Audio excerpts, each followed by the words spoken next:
Someone in your life right now may be manipulating you. And the most terrifying part of that sentence is not the manipulation itself. It is the fact that if they are skilled at it, you almost certainly do not know it is happening. You feel confused, but you cannot explain why. You feel like everything is somehow your fault, even when logic tells you it should not be. You feel exhausted by a relationship that is supposed to make you feel good. You feel like you are constantly walking on eggshells around someone who claims to care about you. These feelings are not random. They are not you being oversensitive. They are the predictable, documented psychological symptoms of being on the receiving end of deliberate manipulation. And today we're going to expose exactly how it works, why intelligent people fall for it, and what you can do to protect yourself starting right now. Let us start with something that most people get fundamentally wrong about manipulation. They picture it as an obvious, cartoonish thing. A villain with a clear agenda making threats and issuing demands. Real psychological manipulation looks nothing like that. Real manipulation is quiet. It is warm. It often feels like love, like concern, like someone who simply cares about you more than anyone ever has. This is by design. The most effective psychological manipulators in the world are not cold and calculating on the surface. They are charming, attentive, and emotionally fluent. They are skilled at reading people, and even more skilled at using what they read to shape how you think and feel without you ever realizing a hand is on the wheel. The first tactic every person needs to understand is called love bombing. And it is almost always where manipulation begins. Love bombing is the practice of overwhelming a target with affection, attention, praise, and intensity in the early stages of a relationship. Texts every hour. Declarations of deep connection within days or weeks of meeting. Statements like "I have never felt this way about anyone before." "You are unlike anyone I have ever known." Gifts, grand gestures, the feeling that this person has made you the center of their entire universe. It feels extraordinary because it is designed to feel extraordinary. The psychology behind love bombing is rooted in something called intermittent reinforcement, which we will come back to in a moment. But the immediate purpose is to rapidly create emotional dependency. When someone floods your brain with that level of validation and attention, your dopamine system responds the same way it responds to an addictive substance. You begin to associate this person with intense feelings of reward and safety. You become attached faster than you normally would.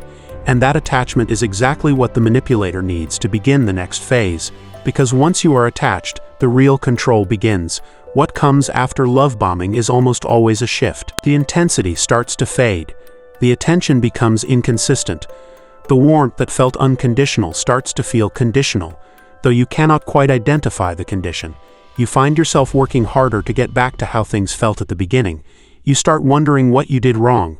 This shift is not accidental. It is the activation of intermittent reinforcement, one of the most powerful psychological conditioning mechanisms ever documented. B.F. Skinner discovered through behavioral research that rewards given on an unpredictable schedule create far stronger behavioral responses than rewards given consistently. A slot machine pays out randomly. That is why people cannot stop pulling the lever. When warmth and coldness, praise and withdrawal, intimacy and distance are cycled unpredictably by a manipulator, the target becomes psychologically conditioned to keep trying, to keep working for the reward that feels just out of reach. This is not weakness. This is your brain responding to one of its most deeply wired behavioral programs. And skilled manipulators, consciously or not, exploit it with devastating effectiveness.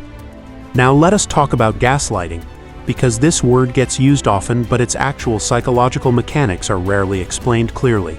Gaslighting is a form of psychological manipulation in which a person causes their target to question their own perception, memory, and reality. The term comes from a 1944 film in which a husband subtly manipulates his surroundings and then denies that anything has changed, causing his wife to believe she is losing her mind. In real life it sounds like this: "That never happened. You are imagining things. You are too sensitive. You are being crazy. I never said that. You are remembering it wrong. Why do you always twist everything?" These statements, delivered with conviction and repetition, do something deeply destabilizing to the human mind. We are social creatures. Our sense of reality is partially constructed through shared experience and confirmation from others. When someone we trust consistently contradicts our perception of events, we do not automatically trust ourselves over them. We begin to doubt, and that doubt is the goal. A person who doubts their own perception is a person who cannot trust their own judgment. A person who cannot trust their own judgment becomes dependent on the manipulator to define reality for them. That dependency is control at its most complete and most insidious form. Another tactic that psychologists have documented extensively is called DARVO, which stands for deny, attack, and reverse victim and offender. When a manipulator is confronted about harmful behavior, instead of taking accountability, they deny it happened, attack the person who brought it up, and then reposition themselves as the real victim of the exchange. You confront them about something that hurt you, and somehow by the end of the conversation you are apologizing to them. You came in with a legitimate concern and you left feeling guilty, confused, and responsible for their pain.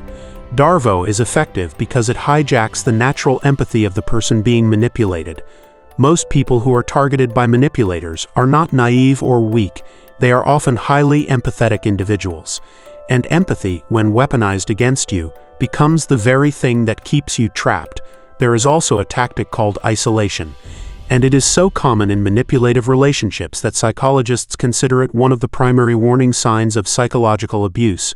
Isolation rarely begins as an obvious demand to stop seeing your friends and family. It begins as subtle commentary. Your friends do not really understand you the way I do. Your family is a bad influence on you. I just worry that certain people in your life do not have your best interests at heart. Over time, the target begins to see the world through the lens the manipulator has constructed. Social connections outside the relationship begin to feel like sources of conflict rather than support. And as those connections erode, the manipulator becomes the primary source of social reality, validation, and emotional supply. The target becomes easier to control because there are fewer outside perspectives to challenge the manipulator's version of events. So how do you protect yourself? The first and most important protection is knowledge. What you have just learned in this video is already a form of armor. Manipulation depends almost entirely on its target not recognizing it. The moment you can name what is happening, you interrupt the psychological mechanism. You cannot be fully gaslit if you know what gaslighting is, and you are watching for it. You cannot be fully love-bombed if you understand why intense early attachment should be examined carefully rather than surrendered to immediately. The second protection is what therapists call grounding in your own perception. Keep a journal.